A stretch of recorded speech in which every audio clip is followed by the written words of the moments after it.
আসসালামু আলাইকুম ভিউয়ার্স, আশা করি সবাই ভালো আছেন। ইনশাল্লাহ আমিও ভালো আছি আপনাদের দোয়ায়। নিয়মিত বরাবরের মতো আবার উপস্থিত হলাম আরেকটি ভিডিও নিয়ে। বশীকরণ, যে কোনো নারী আপনার প্রেমে জ্বলতে থাকবে এমন একটি পরীক্ষিত নকশা নিয়ে আপনাদের মাঝে উপস্থিত হয়েছি। সে নারীটি মমের মতো গলতে থাকবে আপনার প্রতি এবং আপনার জন্য সে জ্বলতে থাকবে। তো এই কাজটি কীভাবে করবেন, খুব সহজে কাজটি করতে পারবেন যে কেউ। নিয়মকানুন সব কিছু বলে দেবো, ইজাজত অনুমতি সবার আছে। ভিডিওটি সম্পূর্ণ দেখবেন, চ্যানেলটি সাবস্ক্রাইব করে রাখবেন।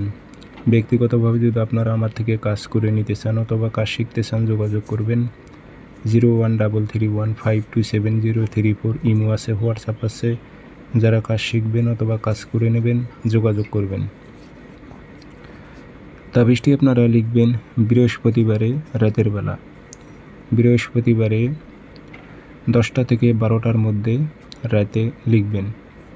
রাত 10টা থেকে 12টার মধ্যে একটা মোমবাতি নেবেন।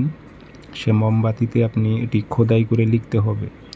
এখন যে কোনো সাহায্যে আপনি লিখতে পারেন, খোদাই করে, কলম দিয়েও আর্ট করে লিখতে পারেন এবং যে কোনো ধারালো কোনো কিছু দিয়ে আপনি খোদাই করে মোমের ওপর এই নকশাটি লিখবেন। তবে এটাতে কোনো নাম দিতে হবে না, কারোই নাম দিতে হবে না। মোমবাতি খোদাই করে লিখে মোমবাতিটা আপনি আগুনে জ্বালাই দেবেন। দিয়ে আপনি কিছুক্ষণ ওখানে বসে থাকবেন, তার ধ্যান খেয়াল করবেন। যাকে আপনি চাচ্ছেন, যার জন্য কাজটি করেছেন, তার ধ্যান খেয়ালে থাকবেন। মনে রাখবেন তার কথাই চিন্তা করতে হবে। এইভাবে পরপর 3 দিন আপনি খোদাই করে জ্বালাইবেন, কাজ হবে।